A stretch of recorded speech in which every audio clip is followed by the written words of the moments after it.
Okay, now we're going to get this technological train rolling smoothly, like an Italian locomotive in 1936. I'm not the feng shui expert in the family, but as you can imagine, because of the anecdote you just heard, I'm a big fan. And so I'm going to leave things out by starting with the item that's at the very center of the feng shui bagua, which is health. Right at the center of everything. I think that's kind of a duh thing. We can all imagine that life would be difficult if we weren't alive, for example, and that life is better when we're healthy. So we're going to start with that. So health is everything. It's at the center of everything, according to feng shui. It is to our lives what the CBC is to national unity, or coffee is to civilization as we know it. As the four-fingered man in The Princess Bride so unforgettably put it to Prince Humperdinck, if you don't have your health, what have you got? The importance of health in one's life would seem to be something of a no-brainer, but of course most of us behave most of the time as if we don't get it.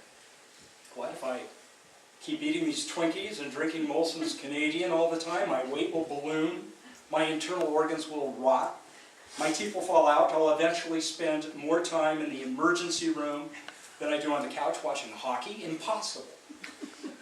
This astonishing denial of the importance of health in living a reasonably happy life is particularly prominent amongst men. At least I find that to be the case.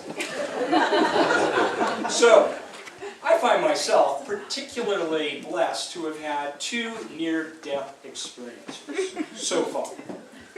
The night is young. Both of which have served to not so subtly remind me, and it would seem as though that's the best way to remind a man of anything, right, ladies? Not so subtly. That health really matters. My first brush with the Grim Reaper occurred when I was in grade 1. My mom to this day still can't understand why I didn't win that cutest kid in Kaiser contest. Back in 1956, she still rails every time she sees this photo. It was fixed, I tell you. These goddamn Italians. So my first brush with the Grim Reaper happened when I was in grade 1. I'm going to skip most of the gruesome details. Suffice to say I was in hospital, I was 6 years old, and everyone thought I was going to die. Not only die, happens to us all, but I was going to die on Christmas Eve.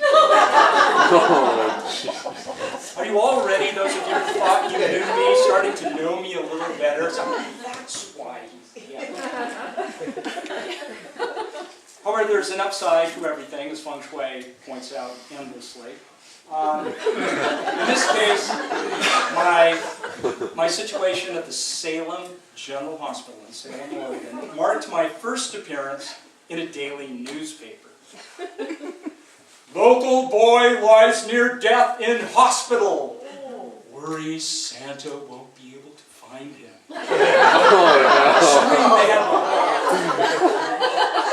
So there are two quick asides here. The first is, if, just in case you didn't know, given half a chance, most journalists delight in embellishing. I was supremely confident Santa would find me. I mean, for God's sakes, it's Santa Claus. Come on. And then secondly, of course, the obvious point. Publicity is good all of the time, no matter what kind of publicity it might be. I see Blair Henn somewhere in the crowd. He could speak all night on that topic. And my point was hammered home in this case because when it was clear that in fact I would survive, here I am after all, I did receive a visit from Santa, duh, and it turns out he came carrying a bag filled with hundreds of gifts, donated by folks from Salem, Oregon, who had read the tear-jerking article about my imminent demise in the Salem Statesman Journal. But I digress. I took a couple of actually quite important lessons away from that experience in the hospital. The first was when my surgeons, Doctors Fox and Wolf,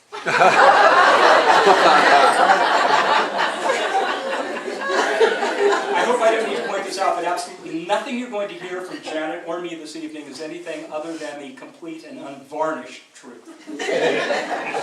Fox and Wolf assured me after the operation that I would almost certainly grow up one day to become the President of the United States.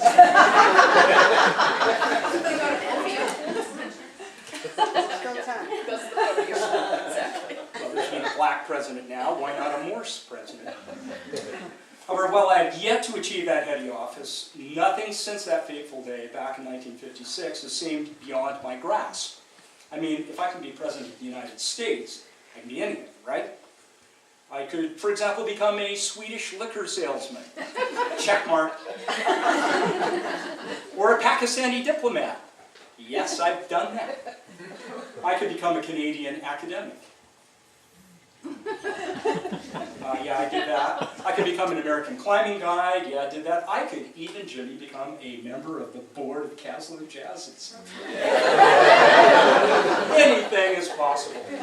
The second, and this was huge, happened when my Uncle Burdett whispered anxiously to me after the operation performed by Drs. Fox and Wolf that if I didn't have a bowel movement right away, I would die.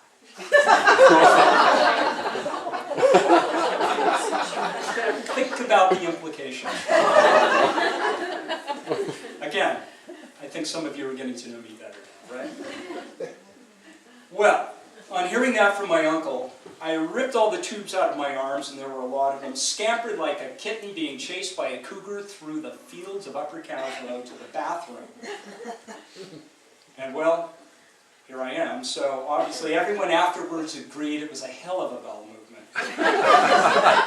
Worthy of a boy destined to one day become President of the United States. And the lesson that I took away from that experience was, obviously, that, you know what? We really are all full of shit. But also, equally important, it's possible to do something about that as long as you give it a little bit of effort. So. Hey, your technology guy. Oh, no, it's okay now. Isn't there another picture besides you? Yes, it is.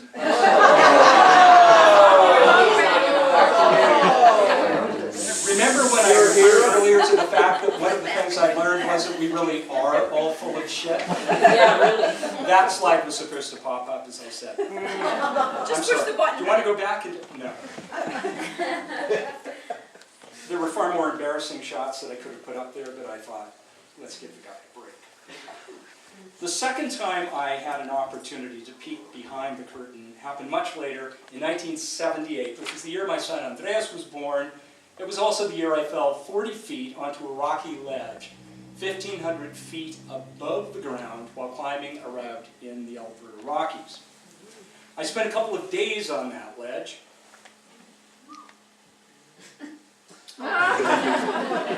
Sporting various broken bones, bits and pieces of them poking out here and through my riven flesh, bleeding profusely, being in a position like that,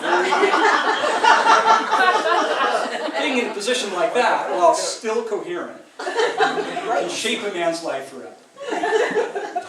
I vowed as I sat bleeding on that ledge that I would change in all sorts of ways if by some miracle I survived.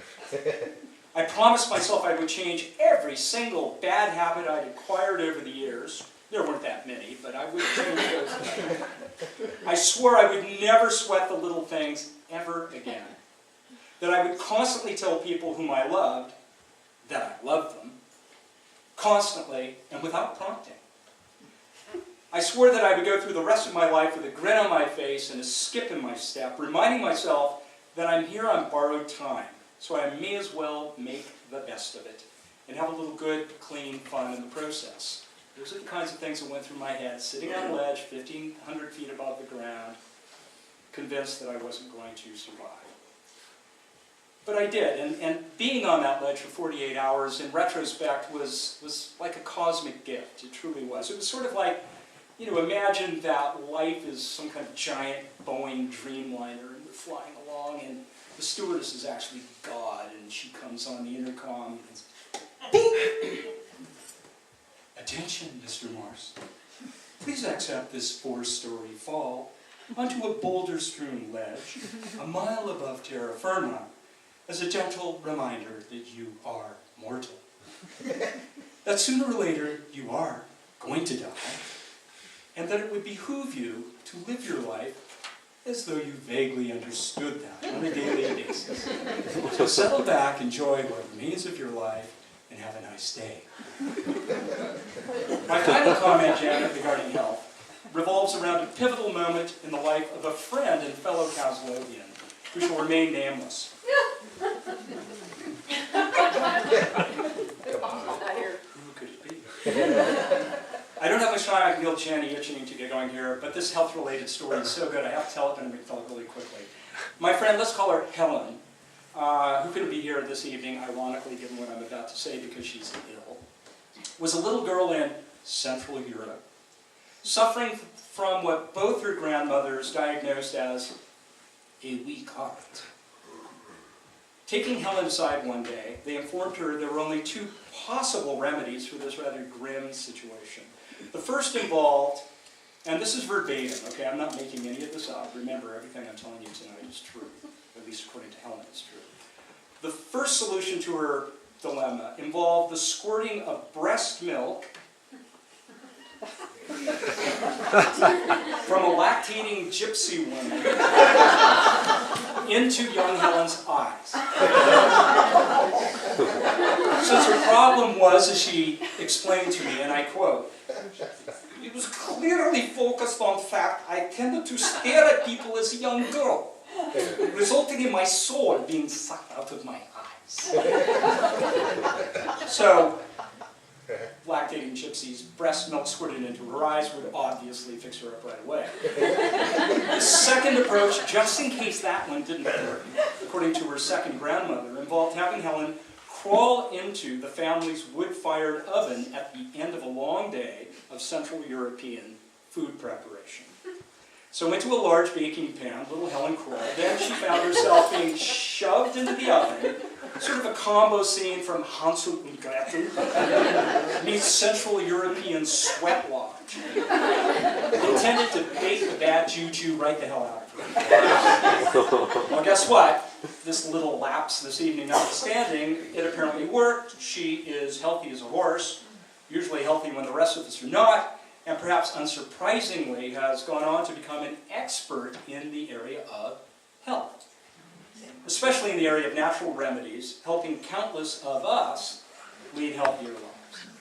So in summation, those of you who like notes, here are my 6 health-related feng shui tips for this evening. Number 1, journalism is an art, not a science. Don't get so pissed off when you read those idiotic articles in The Sun. Number 2, there really is no such thing as bad publicity. Number 3, if we can imagine it, we can become it. Number 4, we really are all full of shit. Number 5, when walking on broken glass, wear shoes, and when climbing a mountain, use a frickin' rope. And number 6, when squirting a lactating gypsy's breast milk into your eyes is not an option, go see Helen. Jack.